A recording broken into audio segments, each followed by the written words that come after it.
Welcome to Restore the Glory podcast. My name is Jake Kim. And I'm Bob Schutz. We're two Catholic therapists sharing what we've learned personally and professionally to help you on the journey of restoration. If you've been blessed by our podcast, please prayerfully consider partnering with us on Patreon. Your support will help cover the cost to produce the podcast, but will also give you access to exclusive content like monthly reflections and special live stream teachings. Go to patreon.com/restoretheglory and join the mission of experiencing the restoration of our God-given glory. Hey, Bob, good to see you again. We've just finished a couple of series. We did one on the 3 primary relationships. That one, by the way, has continued to impact me personally. I've been thinking about that a lot. So I was really grateful that you brought that topic forward. It's such a key way to look at things. And then we did a Q&A, and that was a lot of fun, just trying to add in a new flavor there. So listeners, if you have questions, feel free to submit them on the website. Today, we're getting into a new series, and we assume it'll be 2. We'll see how it goes. And this is one that I've been really excited and passionate to bring forward to our listeners because I think it's something that is extremely common, but no one's really looking at it or talking about it. And what we're going to talk about is emotion. What is it? What's going on in the current culture with it? How does it relate to healing, et cetera, et cetera, et cetera? I'm a very emotional guy. And so my emotions are significantly influencing my life on an everyday basis. And I'm learning how powerful they are. And I thought, I don't think I'm the only one here. So initial thoughts before we dive into a quote and an idea to get us going? No, I was thinking as we were contemplating this, the 2 different directions, because I tend to mute emotion. You tend to live more out of them. And I think we're going to represent those 2 different places as we go through here. I think it's awesome. Let's pause there for a moment. Would you say when you mute emotion, would you say you still have emotion? Oh, yeah, definitely. Okay. Yeah. The concept of mute is very accurate. It's there, and then you push the mute button. Yeah. What I typically go to truth, right and wrong. And so if my emotions don't match up with the truth, the right and wrong, then I typically am learning. It's been a great learning process. But I think also that's how I dealt with my trauma as a child, is that I just kind of shut it off, pushed it down. Like I talk about not crying for 20 years. It was like, there's all this pain that was there, but at the time I wasn't aware that the pain was there, and I wasn't even aware that I was depressed, but I could look back and see the period after we moved, after my dad left, that I was, I helped my uncle paint the windows black in his room.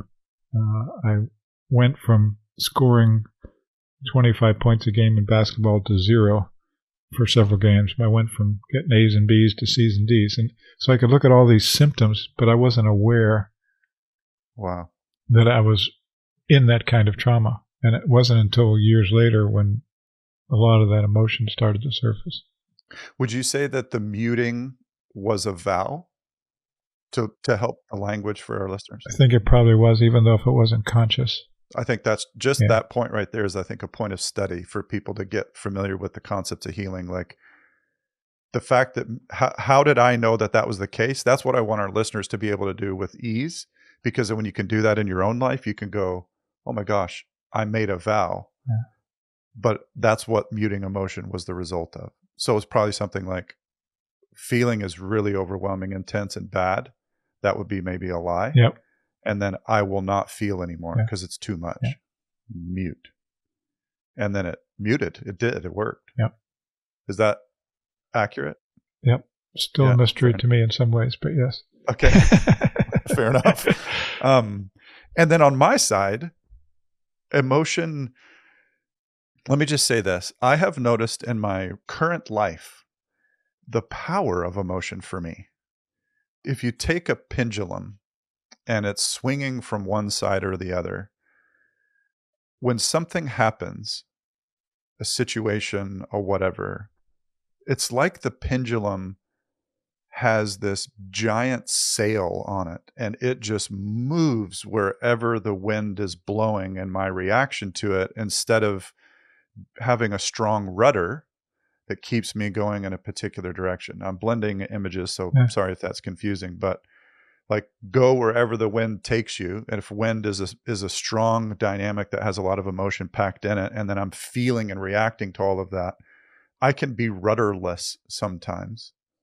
And I'm all over the place with emotion. So at one point, life is great. Everything's wonderful. I love this. I feel this. And then a thought, like this happened yesterday on my flight home. And I was like, what the heck?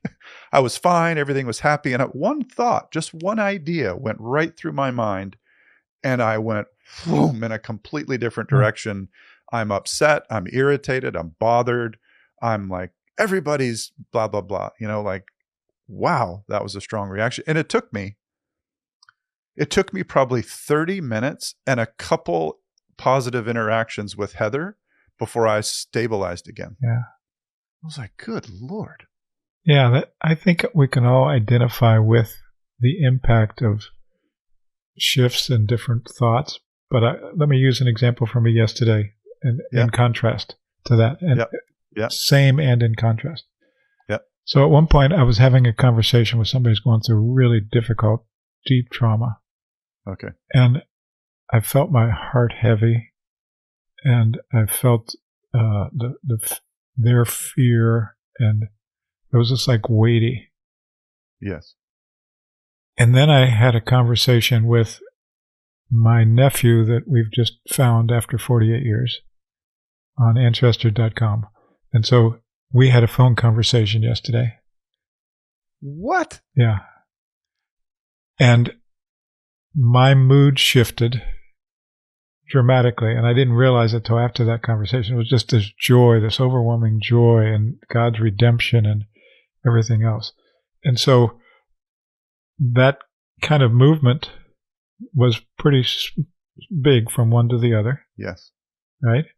But my guess would be that my emotional intensity in both of those places was probably less than yours would be in both of those places. In the same situation. Yeah. However, for me, those were pretty intense emotions. Both of those were pretty intense emotions. So it's like a growing process of being aware of the intensity over time. Okay, you just dropped a bomb. We haven't been able to talk about this yet, so I'm just going to acknowledge what you said. Did you just say after 48 years you just found a nephew? Yep. Did you know that the nephew was there? Yes. You knew that this nephew of yours existed, but you'd lost connection. We had never met. Yeah. My sister and brother-in-law had given him up for adoption before they were married. Wow. And it was a closed adoption. Right. Okay. And they went through a process. They got married, have three other children. Yeah. And in the last 20 years, they've been desiring to have contact, but it's a closed adoption. Yeah. So about, I don't know how many years ago, they went on Ancestry.com just to be available. Right. Yeah. And a month ago, he reached out because his daughter had matched with my sister. Oh, my word. So I've gone through this process of kind of living in denial that I had a nephew out there. Right. To feeling the pain for them of their desire and their kids' desire, and then realize this is my nephew too. Wow. And so then I started praying. I had been praying for him all his life, but I've started praying for him as my nephew as well as their son and brother and my mom's grandson. And it was one of the more painful times in our family. It was just a really difficult time for my sister and brother-in-law, and deep pain in their hearts. And so the joy has been, this is about as much emotion as I've been aware of, the intensity of joy of the rediscovery. And it's commensurate with all the pain that was a part of that. Wow. But it's just, all of us now are just coming into this joy. So I had my first conversation with him yesterday. Like on the phone? On the phone. Oh, my word. And are you going to meet him? Yeah. Are you going to meet face to face? Yeah, they've already met. He's met his parents for the first time. And I've had conversation with his adopted dad. Oh my goodness. And my sister and brother-in-law have had conversations with both their parents, and it's just been this incredible thing. So he's receiving this welcoming from this huge intergenerational family, and his whole family's embracing this for him. And so it's just this beautiful experience of healing and reconciliation. And he had just prayed before all this happened that God would heal his heart. Oh, my word. And then they meet, and the next day we start our virtual conference, and he and his parents join our virtual conference. Come on. And so he's heard the whole testimony of all the healing and everything. And when I talked to him yesterday, his heart was just so on fire with wanting that kind of healing and reconciliation. And That's wow. And he's 48? He's 48. Oh, my word. That's an amazing story. Yeah, it's just, holy smokes. It just brings tears to my eyes when I think about my sister and brother-in-law and my nieces and nephews and him. And it just, like, it's really bringing that muteness the mute button is slow as coming off. Yeah. That's wow. And I mean, you're okay with this going out to the world on the podcast, like everybody knowing? I think so. Like as my brother-in-law says before, what was the secret? Now they want to tell the waiters, Okay. All right. Well, I imagine there may be a waiter out there who's listening. I'll get permission. Yeah. Okay. So we'll just double check that, because that feels, I just know that's sacred. It is really telling sacred. me I know is one thing, but recording it on a podcast that'll go out to all our listeners. Man, that's okay. That was I was not expecting that. Neither was I planning that. We don't prepare exactly what we're going to say, but so to bring it back to the topic at hand, what I'm hearing you say there is the emotions, there's a lot of them. For you in particular, who have a muted dynamic. And yeah, I'm just taken aback by how cool that is and how unique that is and how God's hand is so visible in the midst of all of that. Yeah. I'm sure maybe this can just be an ongoing story where maybe you'll keep updating us about what happens next and what happens next. So we'll just maybe pause that for now. Otherwise, it feels like this would be a whole episode on that story. And maybe one day it will be. Maybe one day he'll come on and we could talk to him about all that. With regard, if we go back to emotion, is that okay? Yep, absolutely. Go back? Yeah, okay. Yeah. I was watching something, and I want to, just something in my heart right now is going to all the people out there right now listening who might be like moved by Bob's story. Feel free to hit pause and try to let yourself feel and work through what you're feeling, because we're going to go on for the episode, but you might not be ready. And this is a great example of working with your emotion. That's the value of podcasts, is that you can pause a podcast and just let yourself feel what you need to feel and be with yourself in that. And so some of this language I'm using, I think, is pertinent because I had an emotional reaction, but I imagine a listener out there who's adopted might have a more intense emotional reaction, or a parent who gave their child up for adoption. Like people will have different emotional reactions to this. And so the encouragement is to work with your emotions. But I think when people say that, like you and I, they go, I don't know how to do that. What are you talking about? What does that mean? And that's exactly what I'm hoping this series gets into. So 2 things come up that I think will set us up, and we're kind of doing an introduction type idea here. And then hopefully the next episode, we will get more into the technical part of emotions, how you work with emotions, in this concept of healing of emotions, feeling emotions, regulating emotion, and how all that works. So two things were going on in my life, and maybe I can introduce them and you can see which one you'd like to comment on, or maybe we'll just let them sit there. So the first one is I've been reading a book by Conrad Bars called Feeling and Healing Your Emotions. And the thing that I've loved about it is that he, with confidence and theological and philosophical and anthropological soundness, is talking about the concept of emotions. What are they? Where do they come from? How do they work? Not simply from a psychological perspective. And I found it to be very helpful. He's very much a Thomistic guy, so he's using a Thomistic lens, which I find very helpful.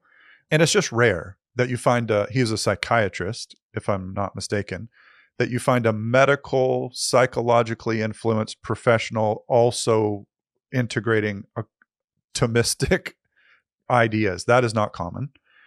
I know he's been an influence on you, and I know that's maybe some of the places that we're going to go is your reflections on the Thomistic views of emotions, etc. But he had this one quote, and he says, "Ignorance about how to deal maturely with our sexual feelings, together with continued suppression and repression of our so-called negative, quote unquote, emotions, especially anger and all of its variations and nuances, as well as generalized confusion about the role of emotion and feelings in our lives, are responsible for the me first culture of self-fulfillment and the new narcissism, the, quote, besetting psychological disorder of modern Western culture." Wow. End quote. So let me make sure I understand what you just said. Yeah. That repressing and suppressing our sexual feelings and our strong emotions like anger is what's caused the generational issues that have been here since the sexual revolution and the rebellion and all that. He's writing back at that point. That's his point. And there's a third point.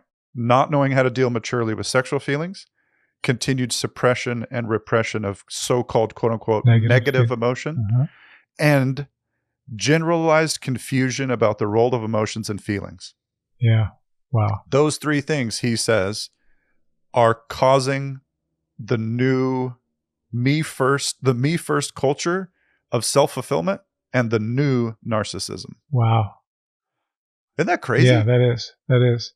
What strikes you? What year is he writing in? Do you know? Is it 1960s, 1970s? I'll find out in a couple seconds. So what strikes you about the quote? Like, what's moving you about it? Well, it's just really an eye-opener. You know, I would think that... Does it strike you as accurate? Yeah, I think it is. When I hear it, I was thinking of the relationship between that and the breakdown of the family, and which came first. Interesting. Was the breakdown of the family the reason why we have difficulty dealing with those emotions in our sexuality, or is that the cause of the breakdown of the family because people in their narcissism? I think that may be historically the answer is the repression of emotion, the repression of sexuality, the inability to process through maturely our strong emotions and strong desires, leading to narcissism, which is just acting out those things without any self-control. Yes. Would be contributing to the breakdown of the family and marriage. Yes. Which would then escalate our inability to deal with emotion in a healthy way. Yes. And so you just see the spiral. It says in the book that I have that it was written, the first draft of it was in the 70s. Yeah, that's what I was guessing. Yeah. And so my thought is he's looking back quite a decade or two or three or four and commenting about it. And then I wonder what he would write now. Yeah. And maybe that's the topic. Maybe he's not alive now, but he's not alive now. But I wonder how he would adapt, because I would say repression and suppression aren't happening so much anymore. They're almost embellished now. Like the pendulum has swung completely to the other side in a cultural context. And here it brings me to the second point, or at least that's my perspective, which brings me to the second point. Go ahead.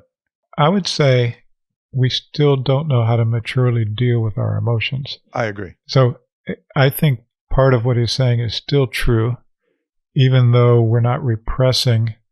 We're indulging. We're indulging. Yeah. And that to me is one side of the pendulum is suppression. The other side is that's my sole determinant of life. What is good, what's not good, what I should do or not do is what I'm feeling. Are how I feel. Yeah. So here's the second point that I think maybe emphasizes the indulgence side that I would say we're currently in. So I'm watching a documentary on artificial intelligence, and it's not my typical thing to watch, but Heather bumped into it and was like, whoa, like with ChatGPT and all the stuff that we're going. But in the talk, it was talking about arms races and the arms race for all the arms races that have occurred, like arms. Eva, when I said this to her, she was like, arms? Like, why is everybody obsessed with your arm? And I was like, no. It's like, it was so cute. And I was like, no, like weapons, armory, that kind of, oh, okay. And the guys were saying that the advent of social media became the arms race for attention. And then they said it was the race for the bottom of the brainstem. Everybody was trying to get your emotional, somatic, which means bodily, reactions and attention. So it had nothing to do with like deep thought or patience and consideration, etc. It was all about how do I keep your attention, and the best way to do that is to keep activating your emotions in the way that I want so that you swipe to the next thing. Yeah, which if we talk about that part of our brain, it's the attachment center of our brain, right? Yeah, to me, this is exactly I'm like, this feels really important, right? So that they're saying this is guys who were like running Google and running Facebook and like the talk itself, and I can put the link in the show notes. But the race to the bottom of the brainstem, in other words, we're not making guns anymore. We're going after people's emotions and their deep, deep emotional reactions. That's how we'll win a war. Wow. Isn't that wild?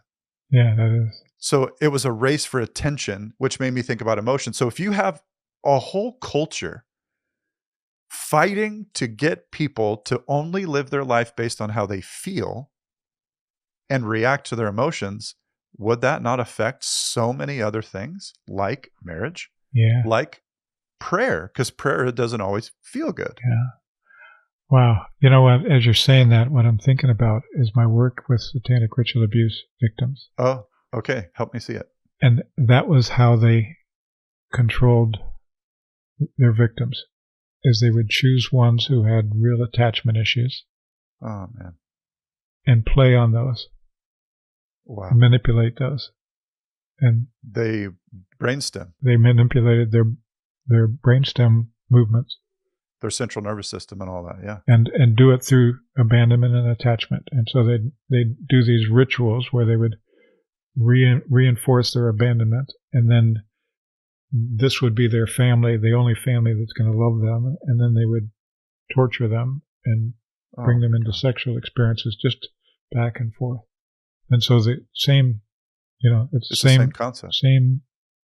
This is Satan working in both places. Yes. And if we go back to Genesis, isn't it a brainstem thing that he throws at them? Probably, yeah. Like, why did Eve react? She said, the scriptures say, it was pleasing to the eye and good for food, I think. Is that those are that's bottom brainstem stuff. Yeah. Yeah. Anyway, this has like absolutely made me go, because this is what I've been saying to my kids, myself, etc., and in the maturation and healing. So what does all of this mean? If we're not careful, healing can simply become about emotions instead of about intimacy. Or it's only emotions that heal, which has a partial truth to it. There's a sort of truth in there, because if you don't have an emotional bond, attachment doesn't occur fully. There has to be emotional synergy and connection going on. But if it stops there, you don't have real depth of relationship. Yeah. Wow. What's striking you? Yeah, my heart's going to the Thomistic background here. You okay if I go in that direction? Let's go. Let's start it there. Yeah. This was, I heard this from, read it in a book from Father Chad Rippinger, who's an exorcist and a psychologist, I believe. Yes. And he was studying Thomas Aquinas on the Passions, which is the same background that you mentioned. And yes, there's a couple things, and we use this in our Holy Desire work, but there's a couple things that really struck me, which is Thomas Aquinas saying all of our passions, all of our human emotion are ordered towards love. So that the positive emotions are the expression of love experienced, and the negative emotions are the expression of love missing. So, for example, he says, anger is the injustice against love. Fear is the anticipation of the loss of love. Sorrow is the loss of love. Joy is the experience of communion of love. Wow. Peace is the experience of security and love. Wow. So if we look at all of the human emotions, what we call negative emotions are just as important as a reflection of our experiences of love or the absence of love as our positive emotions are in talking about them. And so as a culture, like in the Jewish culture at the time Jesus was there, the emotion of grief or the emotion of anger, there was an emotional culture. There's a freedom of expression of emotion that matched experience. In our culture, in the suppression of emotion, and I come from kind of a German, Irish, Lebanese background. The Lebanese are very emotional people. The German and Irish are not. And so in that suppression of emotion, what happens is really important information is not paid attention to inside, and the trauma is not released when you don't walk into those places, and it stays in your body. And I was listening to another podcast about how our body stores all of that emotion that hasn't been expressed. Bob, there's so much with what you're saying right there, because if we don't handle these basic things of humanity well, we are disfigured, disordered. And that would be more Aquinas' language. We become disordered. And I can just see it in our current culture, the historical experience of, let's say, Puritanism, and don't feel, feelings are bad, that then led to a sexual revolution, which was like, I have to feel. And then it over-embellished it.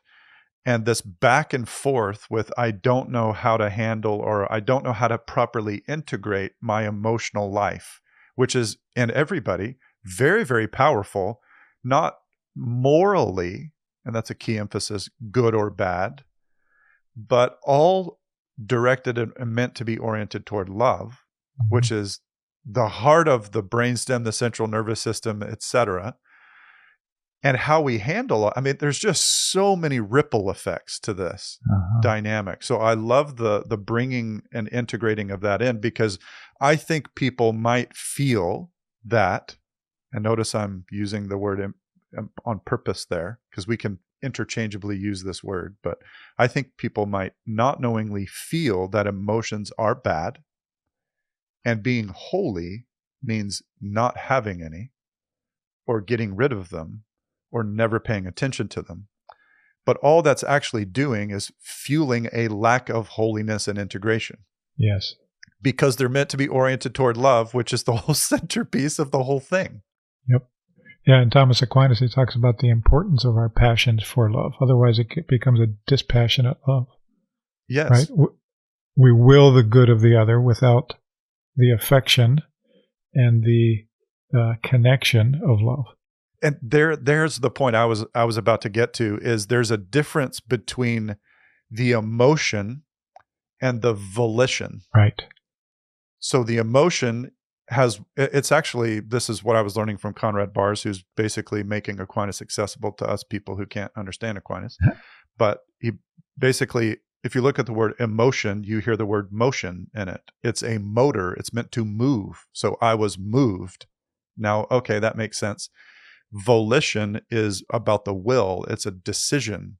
And the ultimate goal of healing, the healed person has emotional and volitional harmony. Yes, and intellectual.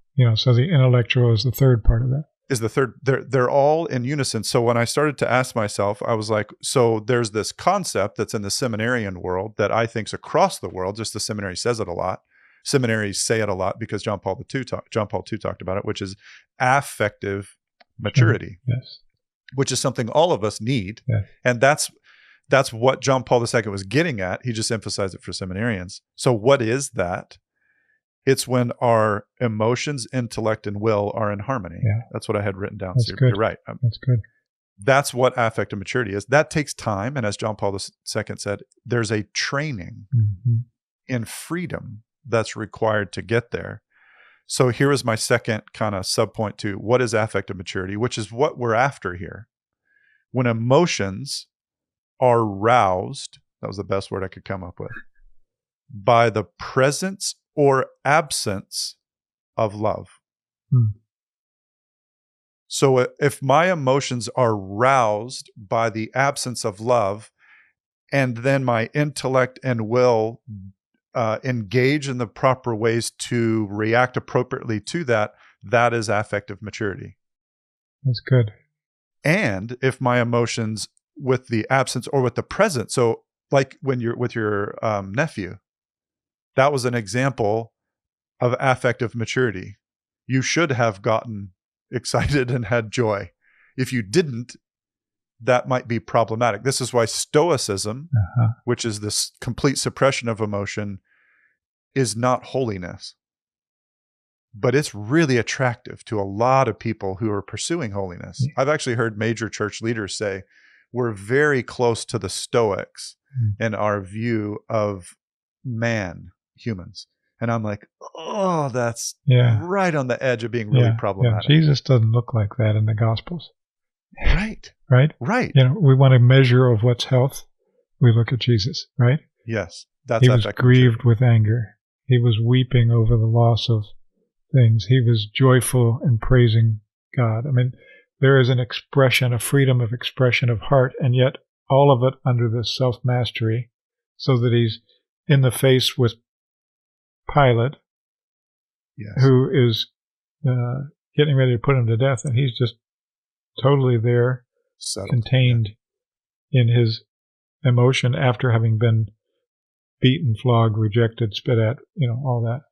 Yeah. This is why I think this is so important, is because I feel in some ways affective maturity, if I've got my definitions right, and if it's accurate to the reality that I'm trying to talk about, is so important for our current life and culture. And then the question comes, well, how do I get there? And this is where I came up with two ideas, and I'm curious what you think about. And now we start dropping into the technical, which is, well, how do I get there? I have to heal so that my emotions are properly integrated. There's a healing of things that has to happen. And we can talk about what an emotion is here in a second, because then it'll start to make more sense. As well as mature. There's a healing and a maturing. Yes. That's required. And they don't always mean the same thing. Yes. But we can use them interchangeably. Yes. So let's talk about each of them for a minute. Okay. And then we can, next episode, we can go into depth on this. Yeah. Okay. So let's hold healing and maturing for a second, because this to me was really important when I was studying this about what is an emotion. And maybe we can set up what is an emotion, and then we can go into healing and maturing. Okay. Does that work? Yep. Yeah. This is my understanding, and let's see how it resonates with you. An emotion is different than a feeling. And this is how I understood the distinction being made. And I don't know if I don't know where I stand yet with this. Yeah, okay. But the distinction was, a feeling is a word that could be used to describe the bodily reaction to an external object or stimulus. What happens in my body is a feeling. Okay. I feel hungry. An emotion is a psychological reaction. And that's what I didn't like. Like, you're splitting hairs here to say body, because body's central nervous system. So I didn't like this, but this is a starting point. Emotions are a psychological reaction to the external object or stimulus and to my inner experience of myself. And that was the key flip, because a rock can't go, gosh, I'm sad that I'm not in the water. Yeah. Neither can a rock. Because rocks don't have an feeling. experience of their self. Yeah, they can't. They have no self-experience. They don't have a soul. Yeah. Whereas I think animals could have a feeling. But could they have an emotion? Emotion, right. And the argument would be no, because I was actually saying that, not in that sense, because they have no self-possession or reference to themselves. Yeah. The squirrel doesn't go, boy, I don't think I'll eat today because I want to fast because I want, like they have no self-reference. Yeah. It's all feeling driven. That's animalistic in a way. Yeah, let me bounce back there a minute for a second, because at first I was objecting to the distinction until we think about the difference between the animal kingdom and the human. Right. But accepting that definition, I like to use the word emotion. How I learned emotion was energy and motion. For energy in motion. Yes. And so there's an energy in my body. Yes. That I can feel physically. So there's a feeling associated with it. Yes. But there's also an energy that is in my soul that is integrated with my body. Yes. In my thoughts, in my self-awareness, and all those things. Yes. The psychological. Yeah. Yeah. Okay. So that the fact that my nephew that I met is a nephew and not a stranger. Yes. Brings a whole lot more emotion into the picture. More movement. Yep. Than if I just met a stranger. Yes. Right? That didn't have a relational meaning to me. That's a great, to me, idea or concept, because psychological literally means soul. Right. Psyche means soul in Greek. So if you use your language, yes, I'm with you, because your soul reacted, and you have a human soul versus a vegetative soul of a plant or a dog. Yeah. They're different kinds of souls. And I hope I'm getting my Thomistic theology right here. Yeah, I don't know. Or philosophy. I think I am. God have mercy. I'm sure people out there will correct us if we're wrong. But your soul reacting, I really like, because that's a psychological. It's a soul response to an external stimulus, and your soul can and does have self-referential capacities. I can think about myself. A dog doesn't go, oh, I'm Buddy the dog. Yeah. And today I want to, it can't do that. So it can't have that self-referential emotion, because you were sitting there going, wow, my nephew. Yeah. And the fact that it was my nephew changed it. Yeah. Not person or thing out there. Right. And that increased it. So to me, why does that matter? Is because you have to understand what you're dealing with before you can integrate and heal it. This goes right back to the beginning of our entire podcast, which is you have to have an appropriate anthropology before you can get into healing. Yeah. And understand what and how to heal. Now, to me, that sets us up for, healing is required and maturing is required. Maybe we throw in another one there, which is just awareness might be required. Probably. Probably a part of both healing and maturity is awareness, right? So, Bob, it seems that we're at this point right now where we're fleshing out this definition of emotion, and then we have maybe these three concepts that have emerged. Healing, maturing, and maybe self-awareness. I don't know where that comes in, but it feels to me like we should land the plane here. And next episode, we pick up this concept of awareness, healing, and maturing, and we get more into the, how do I do this stuff? And here would be maybe a teaser. Healing is different than maturing, maybe, but they all lead to regulation of emotion. I have to heal stuff to be able to regulate my emotion, but I also have to mature in skills and capacities to regulate my emotion to get affectively mature. Yeah, that's good. Does that resonate? Yep, that's good. So how about we'll pause there? Sounds good. Final thoughts to set up maybe next time or land today? As we're getting into this, there's so much here that I'm excited to get into the nitty-gritty with it. Maybe talk a little bit next time about the difference between a wound of fear and the emotion of fear, and the deadly sin of anger and the emotion of anger, and how does one move into the other, and how are those healed? And that feels so important, because it's respecting how we were created. Yeah. A wound of fear is very different than the emotion of fear, and how you address them is different. Yeah. Listeners, we hope this has blessed you. You might need to go back and re-listen to this. And next episode, we're going to continue to break this down, but I'm excited about where we're headed here. It feels really important. So listeners, thanks so much, and we will talk to you again soon. God bless.